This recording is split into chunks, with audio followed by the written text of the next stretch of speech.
Bienvenue dans ce documentaire passionnant, où nous explorerons l'une des équations les plus célèbres de l'histoire de la physique, E égale mc2.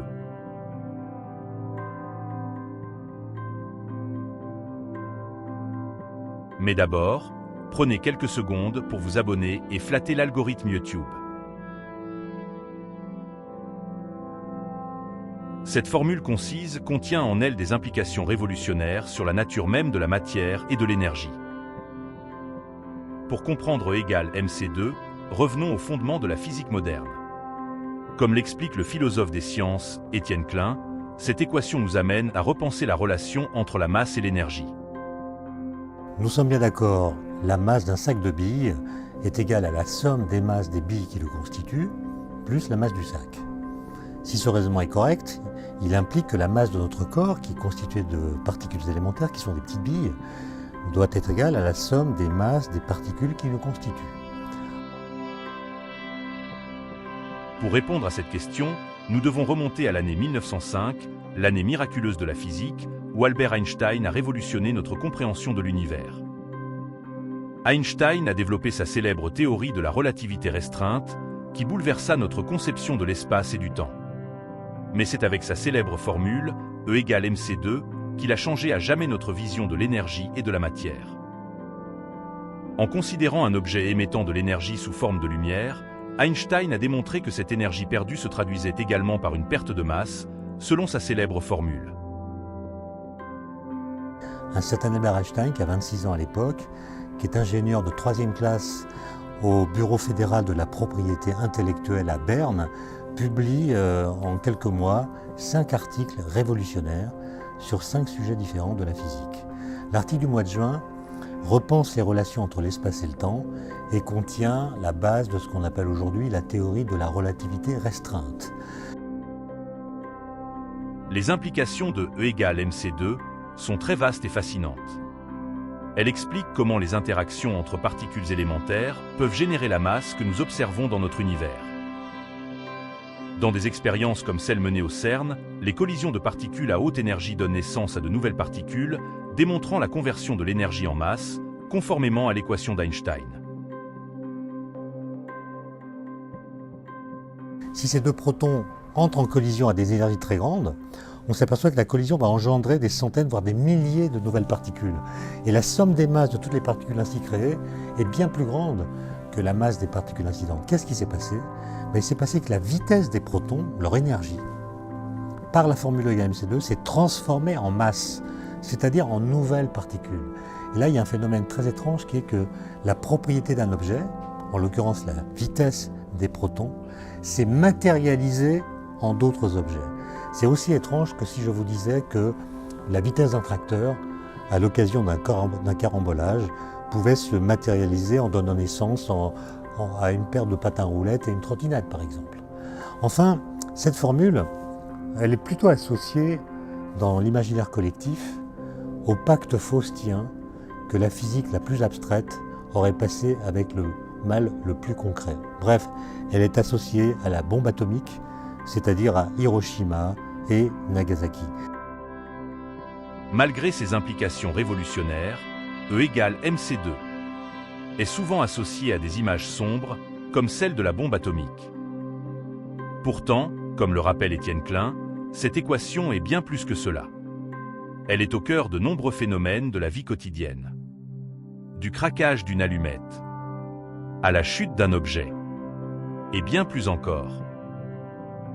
Einstein conclut que si l'on en croit les principes de sa théorie, alors le corps en question, du seul fait qu'il perd de l'énergie, perd également de la masse, et cette masse qu'il perd est donnée par la formule grand E, l'énergie qu'il perd, divisée par c au carré, c étant la vitesse de la lumière, qui vaut 300 000 km par seconde. Et donc, même si le corps émet des objets qui ne sont pas massifs, il perd quand même de la masse. Et le génie d'Einstein le pousse à dire que cette formule, qui fait intervenir la vitesse de la lumière, doit demeurer vraie, même si aucune lumière n'intervient dans le processus par lequel le corps en question perd de l'énergie. Autrement dit, le statut de la vitesse de la lumière est changé. La vitesse de la lumière ne désigne plus seulement la vitesse de propagation d'un phénomène physique particulier qui est la lumière. La vitesse de la lumière devient une constante universelle de la physique qui intervient dans tous les processus dans lesquels de l'énergie est mise en jeu, même si aucune lumière n'intervient dans l'affaire. Alors les implications de cette formule sont considérables. Par exemple, la formule implique que n'importe quel morceau de matière contient de l'énergie du seul fait qu'il est massif. Même si le corps est immobile, au repos, il a une énergie mc² qu'on obtient en multipliant sa masse en kilogrammes par le carré de la vitesse de la lumière. Par exemple, cette friandise qui pèse quelques grammes, quand on fait le calcul, on s'aperçoit qu'elle contient plusieurs dizaines de milliards de joules, c'est-à-dire une énergie plus grande que toute l'énergie que nous consommons pour alimenter notre métabolisme pendant toute la durée de notre existence. Comment comprendre cette différence?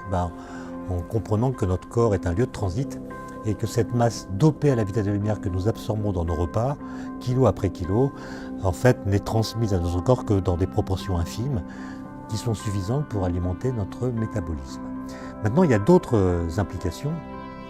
Par exemple, celle qui permet de répondre à la question posée. Les particules élémentaires qui nous constituent, par exemple les quarks, ces petites particules qui sont dans nos protons et nos neutrons, elles interagissent très fortement à des vitesses très grandes et cette énergie d'interaction correspond à une masse effective qui constitue l'essentiel de la masse de notre corps. Autrement dit, la masse de notre corps doit beaucoup plus à la danse frénétique de nos particules élémentaires qu'à leur masse propre, qui est très faible par rapport à la masse totale de notre corps. Ensuite, il y a des phénomènes qu'on peut voir tous les jours en laboratoire, qui sont très étonnants, dont il n'existe aucune contrepartie dans la vie courante, mais qui sont réglés par cette formule E égale mc².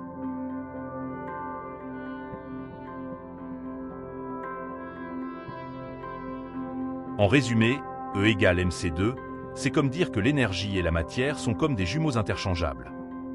Cela signifie que l'énergie peut se transformer en matière et vice-versa. Imaginez que vous avez une tirelire. Quand vous mettez de l'énergie dedans, vous pouvez en sortir de la matière, et quand vous mettez de la matière dedans, vous pouvez en sortir de l'énergie.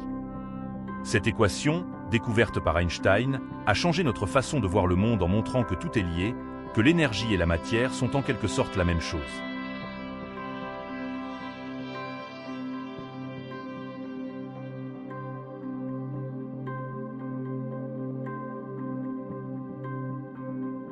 Ainsi se termine notre voyage au cœur de E égale mc², une équation qui continue d'inspirer et de fasciner les esprits curieux à travers le monde.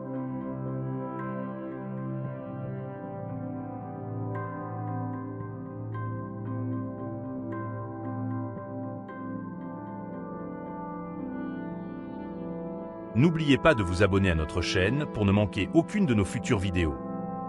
Activez la cloche de notification pour être alerté dès qu'une nouvelle vidéo est publiée.